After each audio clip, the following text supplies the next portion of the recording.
What's up, fishing friends? Mr. Bass here with another tackle bag review video. I like tackle and I like tackle bags, and if you do too, you're at the right place, because I am trying to review and give you some ideas on as many tackle bags as I can get my hands on. And today I've got one by special request. It is the Plano Guide series. And this is the 3600 tackle bag, meaning that it holds 3600 size boxes. And I'm going to do a bigger one, I believe, if I can get my hands on one of the bigger bags, the 3700 series bag. But right off the bat, you'll probably notice this Plano bag is a very cool looking tackle bag. It's just got a great color scheme. It's got a really cool, rugged look. And there is a lot to like about the way this thing looks for sure. So let me get into it here and kind of show you some of the features. First off, there is a shoulder strap. It's adjustable and it's got a padded thing here, you know, you can put it on there and carry it around. It does not have a handle on the top, just this strap. The strap is removable though. It's got these clips on here that you can, I can't do it one-handed, but you can kind of squeeze it and then it slides out. So you say, well, how do you carry it without a handle? Well, they have a handle on the side and on here, which is kind of cool.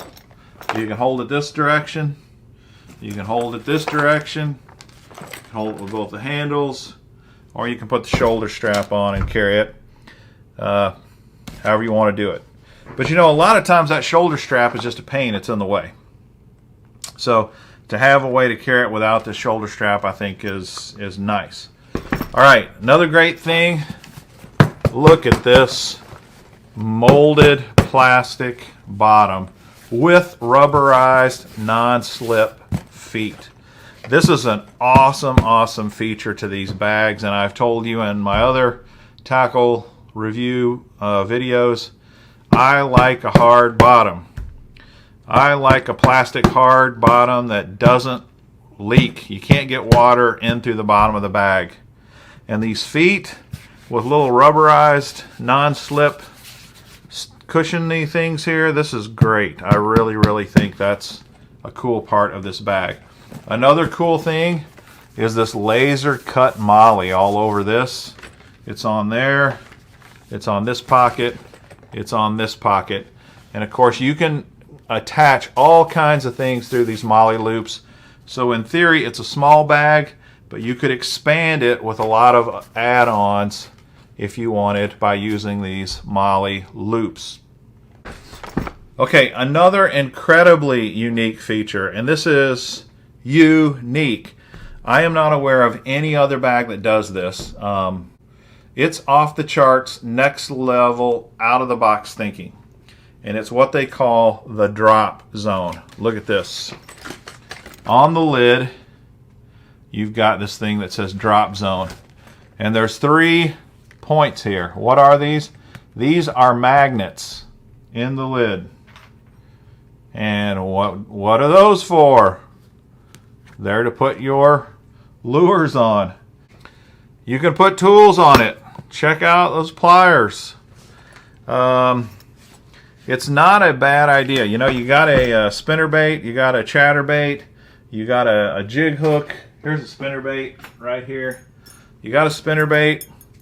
You want to set it down. You don't want to lose it. You don't want to put it back in the bag, especially it's wet. You want it to dry out. Just drop it on the old drop zone. And there it is. And it's not going to come off unless you pull it off with pliers. But you stick it on there, and it's going to stay on your bag. Interesting concept, don't you think? Out of the box thinking. Will I really like that? Will I use that? I don't know, but it's definitely, I think it's a cool idea. It's something to consider. Now, another thing to consider is if you got a wallet with credit cards, you may not want to put it on the drop zone. It could erase your credit cards. That's just something to consider there. All right, let's look at the outer pockets. On the front, this molle web pocket, it's a big pocket that comes with a 3500 Plano box right in there. These have nice, big, beefy zippers, and they work well. Zip that down. There's the 3500 box that they give you for free. In addition, there is a waterproof pouch for your phone or valuables, whatever you don't want to get wet. This is waterproof. It's attached to a lanyard, which is attached to a D-ring, which attaches to a loop inside this pocket. Also inside this pocket is an ID pouch, and behind that is another zipper pocket. A skinny, skinny, skinny zipper pocket.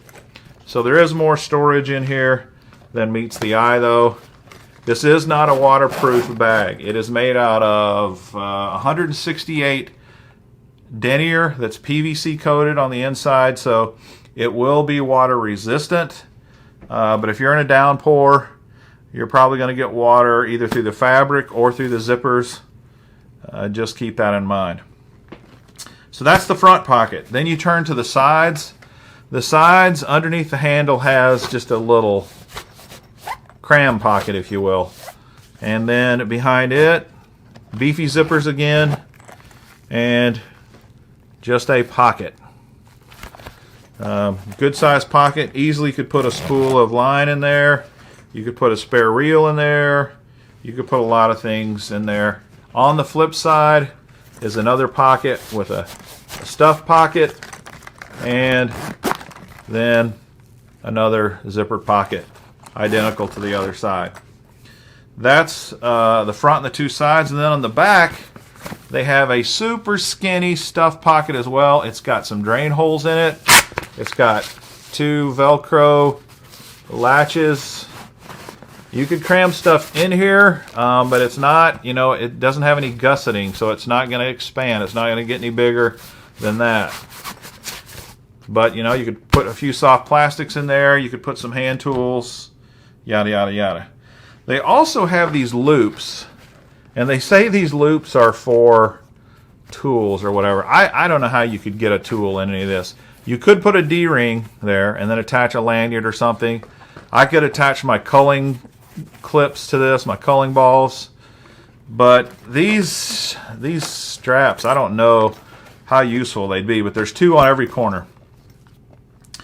That's the underneath, the top, all the outsides. Now let's look in the main compartment of the bag.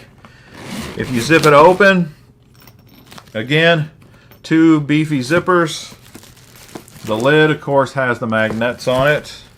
And there's a warning sign here that says, contains magnets. Keep biomedical devices and electronic devices at least 6 inches away from the magnets. So like I said, you got to keep in mind about magnets. On top, you've got one 3600 series box horizontally, 4 more vertically. So this bag holds 5 standard size 3600 series boxes, plus one 3500 series box in the front. You could make this your terminal tackle box, and you got plenty of room in here for baits and tackle. It's a pretty nice bag. It's compact. It is 16 inches wide. It is 10 inches tall, 9.5 inches deep. So it's almost a perfect square this way, and then it's 16 inches this direction. It's a nice compact size. You guys know I actually like smaller bags. I like compact bags. I think this would make a good kayak fishing bag for me. It's got its limitations, of course. It doesn't have a place for your sunglasses. It doesn't have a water bottle carrier. It doesn't have a lot of things that you get from really, really big bags. But the one thing it does have is it's small and compact, so it's not going to be a murder to carry it on your shoulder for any distance. And the bottom of the bag, I think, is off the charts awesome. The magnets on the top, this drop zone, it kind of expands the usability of the top part of the bag, which is interesting to say the least. What do you think about the Plano Guide Series 3600 tackle bag? It costs $94.99. 95 bucks for this little bag. Kind of pricey, but it is beautiful. And I think some guys are just absolutely going to fall in love and got to have this bag. Let me know what you think. If you have this bag, I would love to hear your comments. What do you think of the magnetic drop zone? How have you liked that? Do you really use it? I would really be interested to see what you think of that magnetic drop zone. As I said, I really hope this was informative and helpful. That's really the purpose of my channel. If you like what you see, please subscribe to the channel, smash that like button, hit the notification bell to find out when I'm going to share my next video. I would greatly appreciate it. Until next time, this is Mr. Bass. Happy fishing!